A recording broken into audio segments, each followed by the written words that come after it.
Hello and welcome everyone to the Women's Speakers Association's WSA TV show. I'm Laura Rubenstein, your host and producer of today's show. We're going to talk about avoiding risks, taking risks. When do you avoid certain risks? When do you take certain risks? Have you ever thought about this? Risks have a good name and a bad name. So we're going to talk about it with our experts here today. And I am super excited to share them with you. So let's go say hi. Hi, Anne. Hi, I am Ann Rice, and I'm a speaker and prevention specialist. I'm a clinical dental hygienist. I live here in Houston, Texas. My website is annorice.com. Welcome, Anne. So glad you're here. Hey. And you're welcome. Hi, Melissa. Hello, my name is Melissa Twig, and I'm coming to you from the great state of Alabama the Beautiful.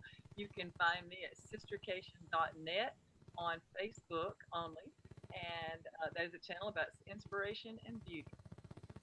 And Wonderful. well, We're so glad to have both of you here to talk about this really interesting topic because I know you both think about it in different ways, and it's important. Risk taking. It's important to know when to take risks, when not to take risks. And from each of your standpoints, I think there's some interesting conversation we're going to have here. So, for example, Anne, I know you have this specialty and expertise in health, specifically dental health. So when we think about health, there are risk factors. And what can people do, in your opinion, to avoid putting their health at risk? One of the biggest things we know with chronic disease, prevention is the key. I speak about Alzheimer's and dementia, and one of the most important thing for overall health is sleep.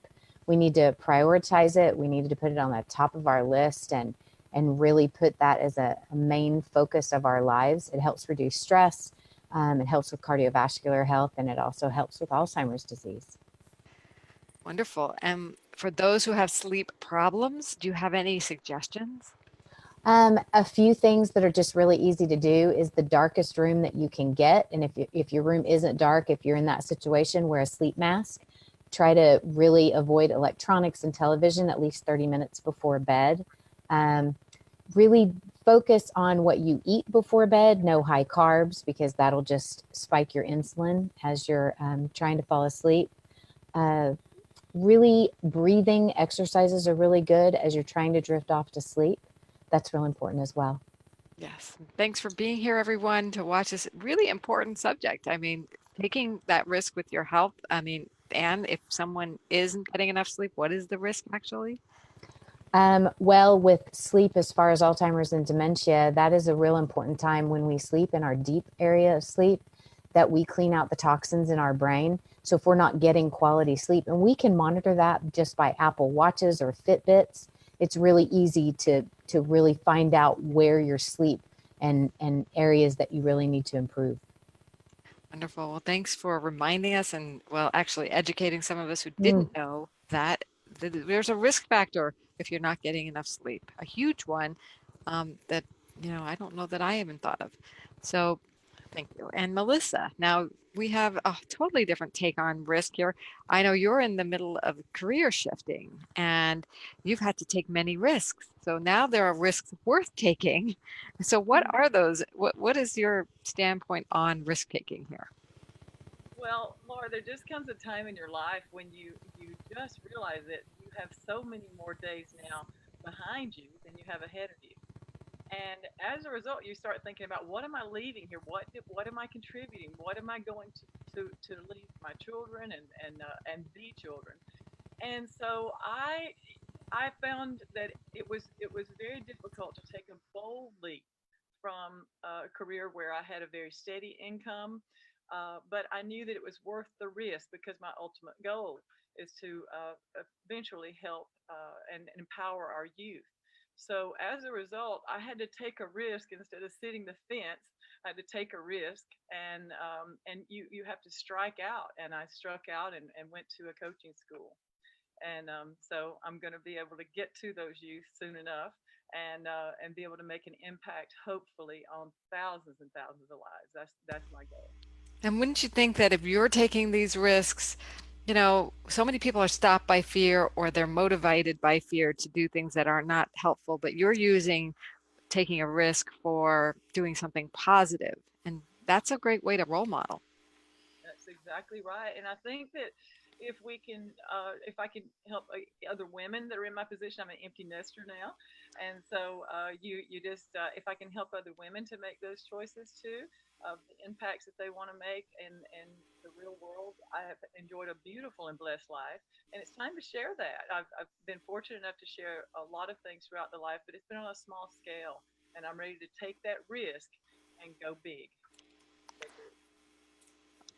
Wonderful. It's so great to have you here to share about that with us for sure. And so I want to get to know each of you better and know what is lighting you up in life. What are you passionate about doing? Who do you work with and what do you do for them? And why don't you address that? The Alzheimer's and dementia really came to me. Like I said, I was a dental hygienist, and we saw how oral health really contributed to whole body health. And then I did some extra studies with cardiovascular health. And then I have been wanting to help people for 30 years in prevention. And of course, dementia has touched my life as it is touching so many lives. And what I saw was there was a correlation between what we did in our dental practice, assessments that we take. We check blood pressure, we check for diabetes, we check gum disease and all sorts of factors. And what we found with dementia and Alzheimer's disease is that so many contributing factors are modifiable. So I just melded the two worlds together. It's things that I had already done in my dental practice and trying to educate other dental providers and the general public about some of these prevention strategies that can help us. Wonderful. It's so great to hear. So how is there any more to your story that you'd like to share? Um, well, no, like I said, there's dementia. My mother has some cognitive issues. And I, at 50 years old, am in these early years that we know about Alzheimer's disease. This is when those plaques and tangles start. And I want people in this age group to prevent what my mom is having to go through. And I am one of them, and trying to save my own life, my own cognition. And then it all came from there. Lovely. Thank you for the passionate work you're doing. And Melissa, I'd like to hear a little bit more about your work. What do you love doing with people and who do you love doing it with? Well, I love, love, love the beauty industry, and that is a passion of mine. I've been in the hair industry now for 30 years. I've been a platform artist, and I was able to speak a lot doing that. So that is my first love, so to speak. But that's the reason why I have sistercation.net, so that I can get the word out about beauty, health, and inspiration. I do some talks on there. They're all short, but they come out on Monday, Wednesday, and Friday. And so that is my first passion. And then my second passion is at-risk youth. When my son was in kindergarten, I had a little boy that kept coming up closer and closer to me, and he was always in my lap as soon as I sat down. And I just fell in love with him. And I said to the teacher, "Man, Alexis really likes me." And he said, "Well, your mom, it's because you're his mom figure. His mom is in prison." And so we started bringing this little guy to the house with us, and then eventually his brother came as well. And the obvious things that they were missing, the things that they were missing were very obvious to most of us, but they needed all those little things that an average home would provide. And so ever since they used to have to keep in touch with us, and we finally lost contact. And then I said to the boys, "Let's go pick up the other boys." And they said, "We can't, Mom. They got in trouble, and I think we need to let that go." So it felt like a loss for me, and I've been able to recognize youth at risk, and I've been having it in my marinating tank ever since, what I wanted to do for them. So I'm very excited about that. So you've taken a situation and it's become your passion. Exactly. That's Exactly. wonderful. Thank you.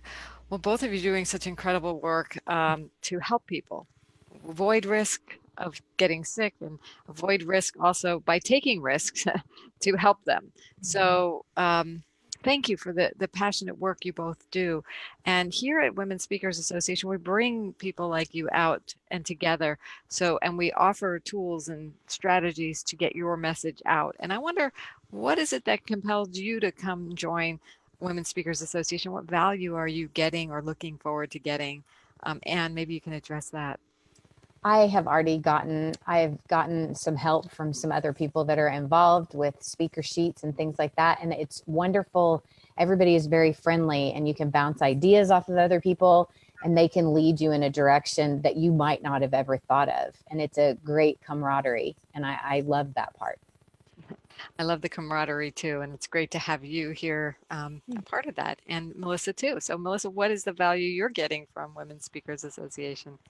Well, I'm wanting to assemble a herd of women. So I am really, really looking forward to having the contacts that you all, and I've already gotten 2 or 3 contacts from you, Laura, and I appreciate that. It is amazing what is out there that we wouldn't know about if it weren't for Women Speakers Association. And so I look forward more than anything to the camaraderie that's there and the ability to network and find people of a like mind. Because sometimes you don't have to start an organization. Sometimes you just have to join one. There's one that's already there that's a good fit for you. And some people think they've got to do this and that. When really you can just join with someone who's already gotten a lot of the work done and who needs you on board. So those are the type things that I would look for and have found with Women's Speakers Association. I'm very, very appreciative.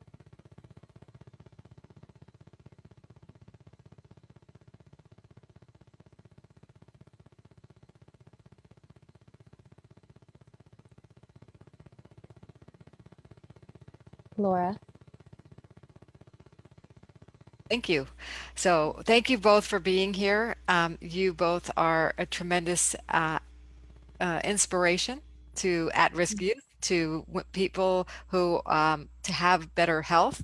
And this conversation of risk taking is important to keep in mind for our own personal development and our health. So, you Yes. know, it's been a great time being with you, and we will be back with another episode of Women Speakers Association's WSA TV. And if you want to get the benefits like Melissa and Ann today of getting your message out there or just be in camaraderie with other women who have a message and are up to changing the world for the better, you can go to WSA, joinwsa.com. Joinwsa.com and sign up with us and join our community or become a premier member and get the visibility that you deserve. So we'll see you on the inside. Bye for now, everyone. Thanks. Hi.